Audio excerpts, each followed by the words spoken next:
Assalamualaikum warahmatullahi wabarakatuh. Perkenalkan, nama saya Siti Yunarti Yusuf dari kelas B Keperawatan. Baiklah, di sini saya akan menjelaskan proses dari sistem peredaran darah pada manusia. Pernahkah kalian membayangkan sistem peredaran darah pada manusia?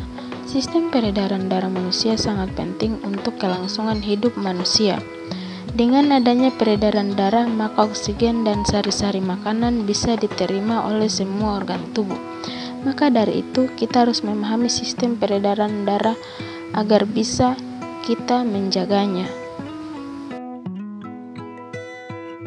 Nah, sebelum kita membahas sistem peredaran darah pada manusia, marilah kita mengenal organ peredaran darah pada manusia. Organ peredaran yang pertama adalah jantung, yang kedua pembuluh darah, dan yang ketiga darah. Jantung manusia terletak dalam dada sebelah kiri. Jantung berfungsi untuk memompa darah ke seluruh tubuh. Jantung berukuran sama seperti kepalan tangan masing-masing pemiliknya. Bentuk jantung seperti pada gambar ini. Jika jantung kita potong, penampakannya akan seperti berikut. Jantung terdiri atas 4 ruang, dan untuk memudahkan mempelajari tentang ruang jantung, maka penampakan jantung kita ubah menjadi seperti berikut. Dan masing-masing ruang jantung seperti pada gambar. Nah, mari kita bahas tentang masing-masing ruang jantung secara lebih detail. Yang pertama adalah serambi kiri. Yang kedua adalah serambi kanan. Yang ketiga adalah bilik kiri. Dan yang keempat adalah bilik kanan. Agar darah dalam ruang jantung tidak bercampur, maka jantung mempunyai katup jantung atau sekap yang biasa disebut dengan katup jantung. Berikutnya, letak masing-masing katupnya. Selanjutnya, mari kita bahas tentang cara kerja jantung.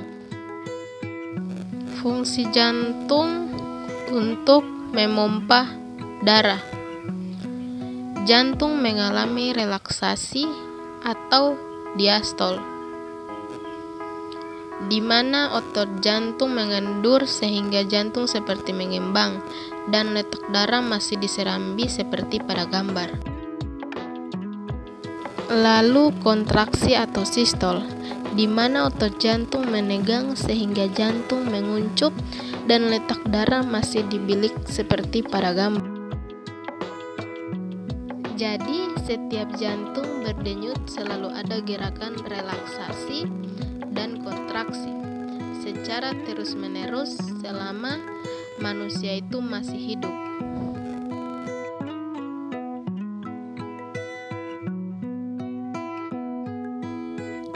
Selain jantung, ada organ yang tak kalah penting, yaitu paru-paru.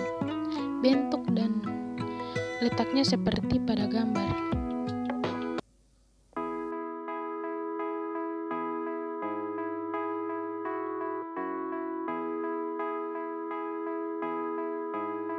Nah, berikutnya kita akan belajar tentang jenis pembuluh darah. Pembuluh yang pertama adalah pembuluh arteri atau pembuluh nadi, yaitu pembuluh darah yang membawa darah keluar dari jantung. Biasanya berwarna merah. Gambarnya sebagai berikut. Terlihat itu ada pembuluh nadi terbesar, yaitu aorta. Lalu pembuluh nadi, lalu ada pembuluh kapiler. Pembuluh kapiler adalah pembuluh yang menghubungkan pembuluh darah langsung ke organ tubuh manusia. Pembuluh ini sangat kecil sekali. Lalu berikutnya ada pembuluh balik yang mengantarkan darah kembali ke jantung. Lalu ada pembuluh arteri pulmonalis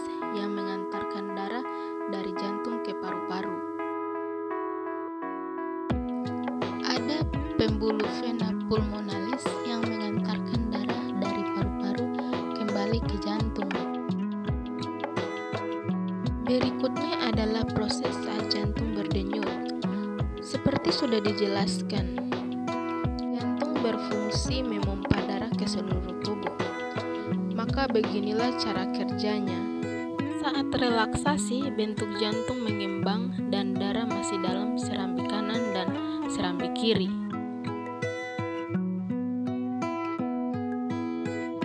Katup terbuka lalu darah menuju bilik.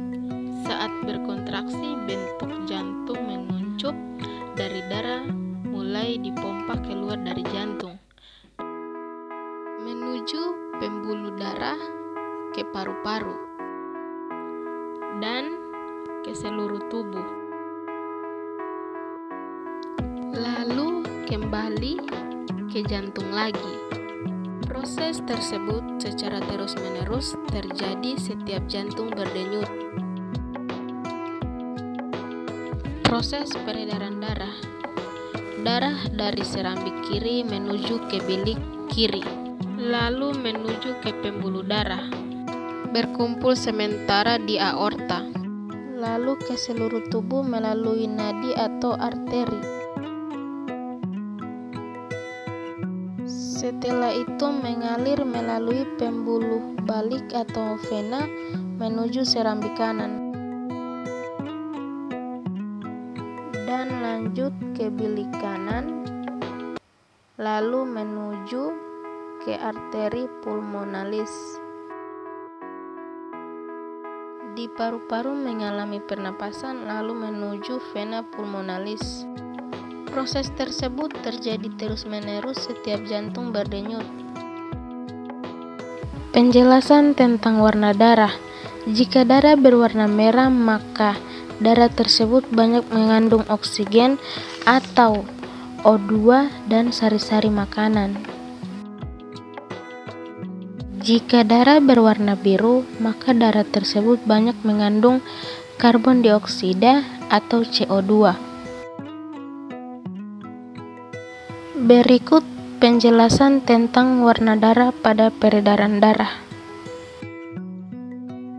Saat darah menuju paru-paru masih berwarna biru, sehingga banyak mengandung bahan dioksida atau CO2. Tetapi saat kita bernafas, kita menghirup O2 atau oksigen. Oksigen tersebut diikat oleh darah sehingga warna darah menjadi merah lagi karena banyak mengandung oksigen. Saat itulah karbon dioksida atau CO2 dikeluarkan melalui hidung. Di saat yang bersamaan, saat darah menuju ke seluruh tubuh kecuali ke paru-paru, dan darah masih berwarna merah karena banyak mengandung oksigen. Tetapi setelah oksigen atau sari-sari makanan dipakai oleh tubuh, darah banyak mengandung karbon dioksida atau CO2 dan akhirnya berwarna biru.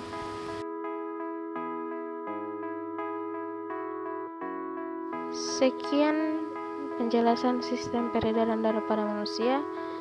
Wassalamualaikum warahmatullahi wabarakatuh.